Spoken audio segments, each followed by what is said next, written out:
మామా, వెంకటేశ్వర స్వామికి ఆకాశగంగ నీళ్లతో ఎందుకు అభిషేకం చేస్తారో తెలుసా మామా? పూర్వం తిరుమలలో నంబి అని ఒక భక్తుడుండేవాడు. ఆయన ప్రతిరోజూ దట్టమైన అడవులు దాటుకుని పాపవినాశం నుండి నీరు తెచ్చి స్వామికి అభిషేకం చేసేవాడు.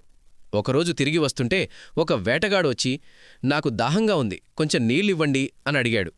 కాని నంబి, ఇది స్వామివారి అభిషేకం కోసం అని ఇవ్వలేదు. అప్పుడు ఆ వేటగాడు బాణంతో కుండకి కన్నం పెట్టాడు. ఆ కుండలో ఉన్న నీరన్నీ బయటికి పాడిది. వేటగాడు ఆ నీరు తాగేస్తాడు. స్వామి దగ్గరికి వెళ్ళగా నంబి దగ్గర నీళ్లు లేవు. ఆయన చాలా బాధపడతాడు. అప్పుడే ఆ వేటగాడు నవ్వుతూ, ఎందుకంత కష్టం అని అడిగి మరొక బాణంతో ఒక పర్వతాన్ని కొడతాడు. అక్కడే నుండి ఒక పెద్ద జలధార ఆకాశం నుండి పరుగుంతుంది. అదే మన ఆకాశగంగమామ. అప్పుడే ఆ వేటగాడు తన నిజమైన రూపం చూపించాడు. అదే మన వెంకటేశ్వర స్వామి మామ. అయ్యా, ఇప్పుడు నుంచి నువ్వు ఈ ఆకాశగంగనే వాడుకో అని అనుగ్రహమిచ్చాడు. అప్పటినుండి స్వామికి అభిషేకం ఈ ఆకాశగంగ నీళ్లతోనే జరుగుతుంది.